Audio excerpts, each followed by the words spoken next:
Good evening and welcome to Meta News. This is El Blanco, and please forgive me for not being in my uniform. My updates are not working, so therefore I'm appearing in the wrong attire, but I'm still El Blanco. So I'd like to thank you guys for coming. Thank you for we have an audience here tonight again, and more people are coming through to see us record, and we appreciate the interest that's being taken in our work, and we're finding out that people are, watching our content on our YouTube channel. So we'd like to thank you. And we're going to give shouts out to Miss Tim Wheeler. We have Will 400. We have Kazuki 21, who's a fashion consultant. Hopefully he comes in and utilizes that. And we have Marley ZYFWY. I don't want to try to say it wrong, but we have our visitors in the studio tonight. We thank them for coming. So tonight I'm gonna do something different. I'm gonna read an article. I'm not gonna read the whole article, but the purpose of me reading this article is because a lot of people in Horizon Worlds, they first come here, Horizon Worlds, because they come in for the social aspect, they come in for the games, and then they realize it's a real community in here and it's real opportunities in here. And so what we're doing inside of Horizon Worlds, Meta News, we bring you real information that you can utilize on the outside in the real world that we say IRL, and we try to share business information and concepts that we're doing across our platforms, our many platforms with Meta News. We want people to be able to actually see opportunities and see how to position themselves just by the fact that we're making it known that it's real opportunities in here beyond just the social aspect. So, what we're going to do tonight, I'm going to read an article for the sole purpose of letting people know and understand where so much of this information comes from that people may not be aware of.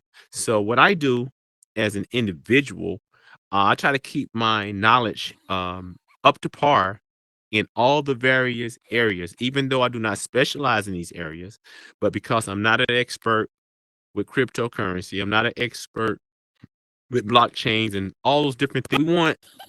We want people to understand there's so much information out there that you can draw from to help you understand opportunities and avenues just by knowing what the experts are saying and why they're saying certain things. Now, I'm going to read something in particular just from an expert, and this expert is Adam Thierer. That's Thierer. So this person was interviewed by a digital newspaper, and this guy is known for speaking out on major things. He's an expert. So they interviewed this guy and asked him a few questions for insight that he's sharing, and I'm going to share some of this with you. And even if it may sound technical, you will see why El Blanco has so much information to offer because I reach out and find out about those things that affect us, even though I may not be doing those things El directly. Blanco. And to reiterate, what we're doing tonight is I'm going to read an article, and that article will be about not about, but it's going to be an interview for one of the experts in the field of these different technologies that are out here, and all these technologies. You can find out about all these technologies by being um, having subscriptions for every type of technology you want to be aware of, because as we're moving forward in this digital age, we're dealing with blockchain, we're dealing with VR, we're gonna be dealing with all type of technology worldwide that's all going toward the purpose of being online and having online presence. So like I said, this information will help you become more abreast to what you can do no matter where you're at on any platform. So tonight it's just a blanket. I'm just going to read a blanket, parts of a blanket interview, just to give you guys an understanding what type of information is out here for us. So, this interview, once again, they're interviewing this guy. Let me scroll up. I'm gonna have to read to you guys, so I'm gonna scroll up a little bit. So, Adam Thierer, all right, he's an author and he's an analyst, at Free Market R Street Institute. So, an institute is typically like a think tank, and they're always having professionals with think tanks because they look at every aspect of that industry. And so he's dealing with generative AI and the metaverse. So this guy was interviewed. And so I'm going to start out with one of the questions that they first asked him. And that question was, what's one underrated big idea? So there's big ideas out here that are underrated because, there's so much going on. Sometimes people miss uh, a, a, a big idea that's underrated. So he responded with, I'm currently exploring neurotechnologies. So he's dealing in neurotechnologies, and he's trying to wrap his head around how these systems could profoundly change mental well-being and health.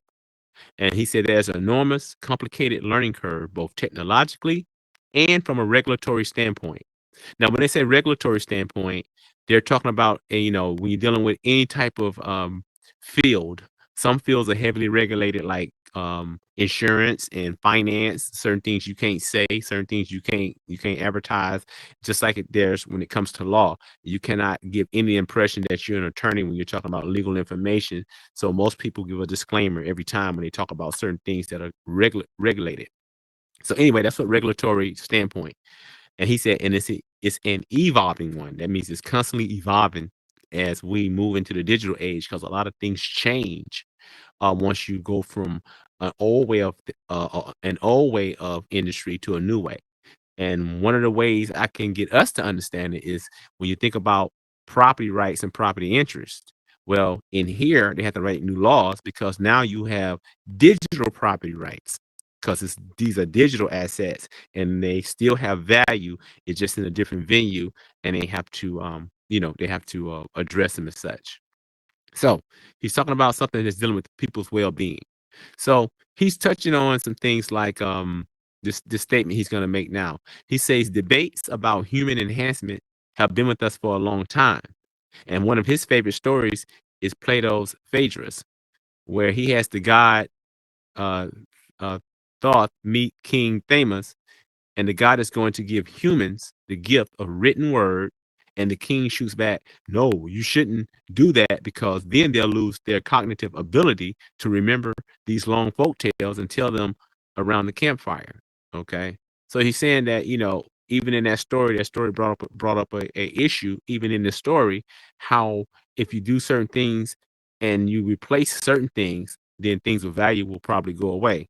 So that's what he's referring to when he says that. He's using a story that he got from, we all took literature in high school, so he's referring back to that story.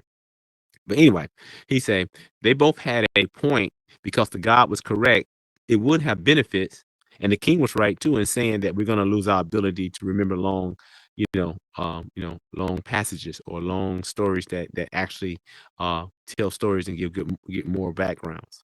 So using information technologies to expand or enhance human capabilities will always inspire a raging debate, but that one which we should be open to considering before shutting it down based on risk.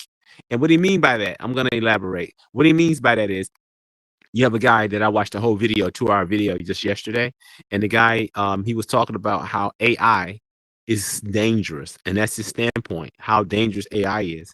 He said because AI is being implemented to where it's learning so fast, and then it's writing its own code, and then it's outperforming us, so much that we're creating a monster that we won't be able to avoid in the future. And they've made movies about that. They made movies about when machines take over and how they could take over. And it's clear that that's a real threat.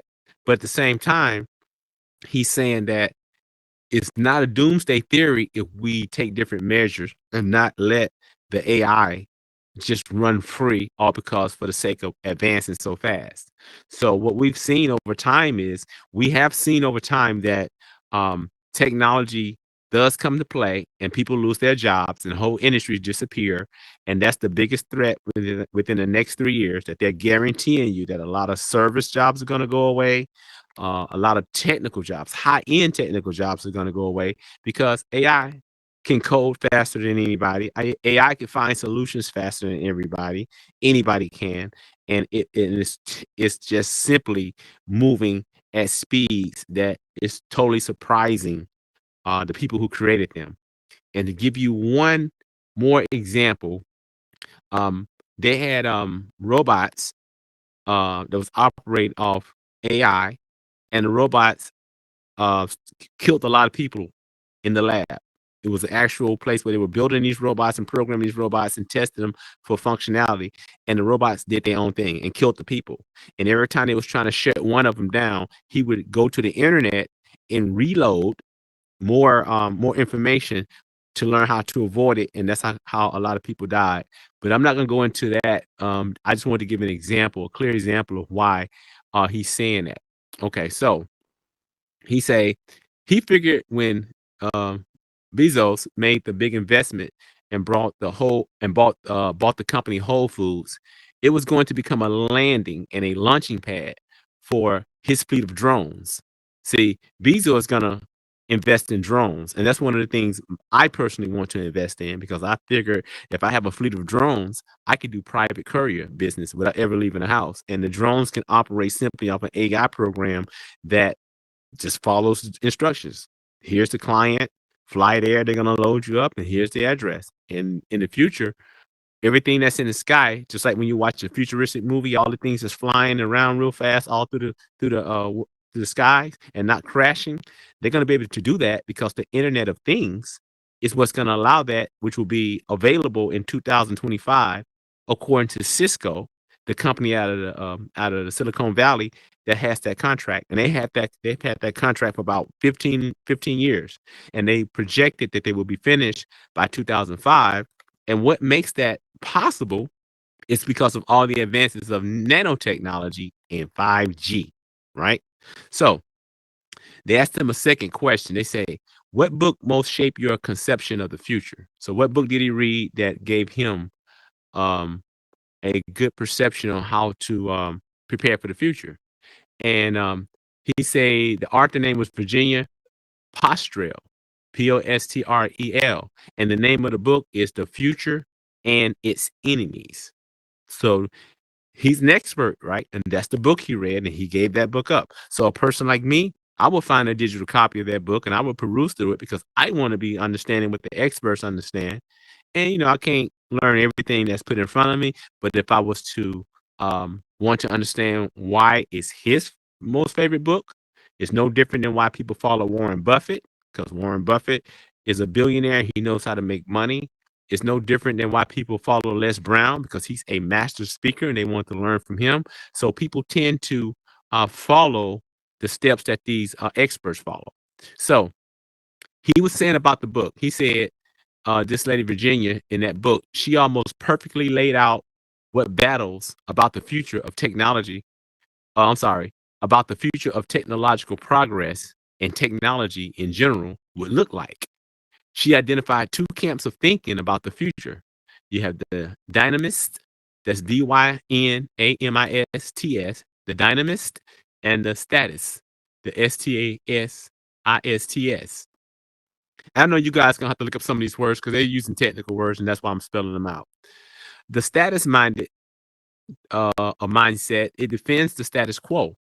And if you know what the status quo is about, I talk about the status quo all the time when I talk about the higher level of society that makes the determination of where all the money is going to go to shape and form society, right? So he said the status minds defends the status quo and values the present or a particular potential future and is willing to utilize certain legal or social instruments to try to hold the status quo in place.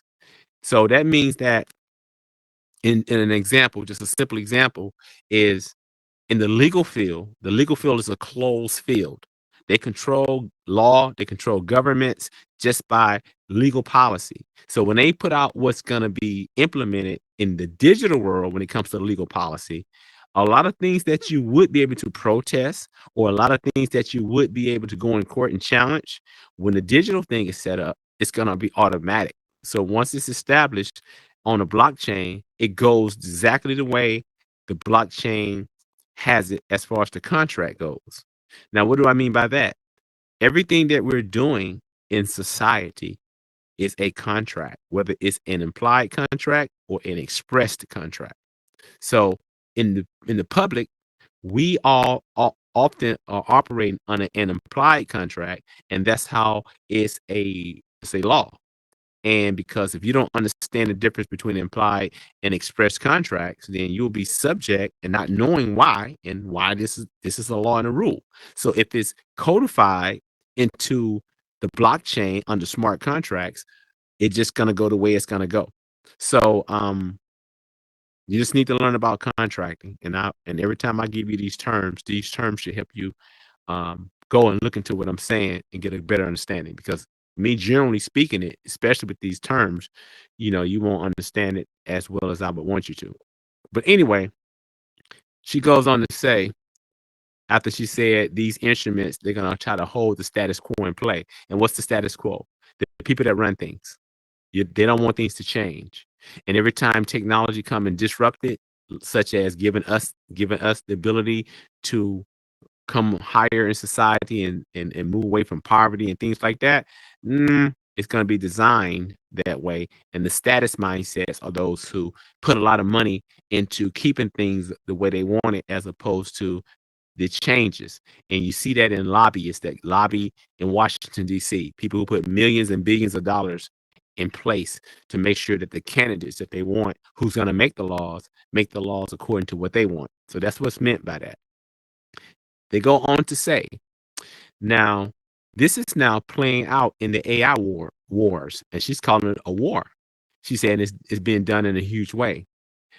Now, at the Brookings event, for those who don't know what Brookings is, the Brookings is a major institute that covers everything. So learn that word, Brookings Institute, and go online and find out what the Brookings Institute does and how influential they are in the content that they put out for experts in industries to make, even governments to make decisions with. But she said at the Brookings event, I was just debating people who were very concerned about what the future might hold, but unable to show conclusively how their fears might come out. They were saying, based on a hypothetical worst case scenario, we should freeze progress in certain ways, or at least regulate it very aggressively. I'm of the mindset that we should take every day as it comes and allow trial and error to work out its magic. And this book laid it all out at a time when the internet was just being born. So what they're saying is what I told you earlier when I listened to an interview when a guy said, hey, we need to slow it down. We need to put a pause on AI and stop letting that AI move so fast. And we should be more concerned with trying to make sure that we have protections in place to control it and regulate it, or it will eventually take over. That's all he's saying. Now, the third question they asked him, how could government be doing regarding technology that it isn't? Again, what could government be doing regarding technology that the government isn't doing? So there's always a need for more technological literacy. That means the government, he made that statement saying that the government should be making sure that we understand technology better than we are as a people. But once again, status quo, that don't benefit the status quo for everybody to know how to really, move. They want to, they want to direct us instead of us, having an input. Now, whether it's debates about child safety or AI policy or advanced medical devices, the government can inform the public and consumers about the risk trade-offs. It's what's called the literature of risk communication. So if you want to understand that, look up the term risk communication and then do some searches on that around technology, and you can get a greater understanding of what he's talking about. Technology is evolving very rapidly, sometimes exponentially, and public policy continues to evolve incrementally at best. So while technology is moving fast, public policy isn't. So therefore, technology could possibly take over. He also says he said there has got to be some kind of second best alternatives put on the table that are doable. Education and literacy approaches are not regulations, but they are a gap filler until you get regulation when it's needed. So that means the more knowledgeable you are as a people, then the less regulations can keep you out. The less they can keep you out of the picture in making determinations on what you think what should be done. Because remember now, regulation is made by the government, and the government are supposed to serve the people. And if the people aren't aware, the people can't make sure that the government does what it's supposed to do. Okay. Then they asked him, what has surprised you the most this year? So he said, the rapidity, which is saying how rapid, how fast something is, with which we have moved into a full blown war on computation and computing. He said, it's astonishing to me. We have 4 hearings this week alone, plus an AI insight forum, whatever that's, he said, whatever that is, because these are the terms that they're using, right? We're talking about pretty sweeping controls that I thought the United States put to bed during the late 90s. And he's talking about crypto wars, right? So that means that things are moving so fast, and it seems like the government was supposed to cover this stuff. And because they haven't covered this stuff, we have an issue. We have guests. We have guests. So we're gonna pause again. So when this broadcast starts back up, it's because we have guests. We're gonna let the guests in. Right here. Where are you? He's behind you. Okay, we're gonna need you guys to mute. We're actually shooting right now, so if you can get you guys to mute. Okay, so like I was saying, they're saying that they supposed to have controls in place in the 90s, but these controls are still being debated, and they're calling them wars because the status quo is trying to keep things a certain way, and the innovators who wants to see change for the better are facing regulations and political approaches to this because it means we will lose control if we're not aware.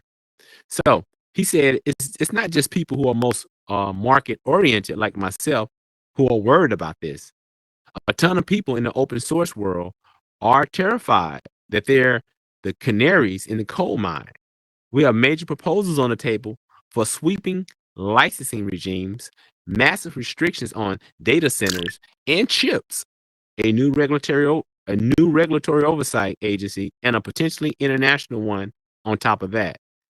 At the more extreme end of things, you have proposals already submitted for widespread surveillance of these technologies. So basically, he's just saying there's so much going on and trying to combat this before it all goes into place because it's designed to protect us. But like I said, he's just talking about that's the most surprising thing to him to see that we're still facing these things because of the status quo. So I'm gonna cut it short right there. Those are some questions that they're asking experts, and these questions are in all these digital magazines because now we're talking about the digital divide, and all the information by experts can be found just by familiarizing yourself with some of the best informative magazines talking about this technology that we are a part of right now. So how do I bridge the gap between why I shared that information with Horizon Worlds? Okay, because first and foremost, not only will AI affect your life when it comes to regulations by government regulations, because it's going to be incorporated into that.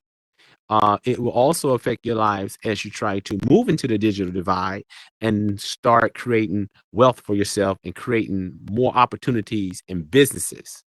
And if you don't understand it, right, it's moving so fast that you will not be able to compete with it. So therefore, we're at the beginning of all of this. And by being at the beginning of all of this, we have our opportunity to get set up before the regulations take place. And that's no different than what's going on and what's been going on when they started introducing crypto. Crypto was considered a commodity.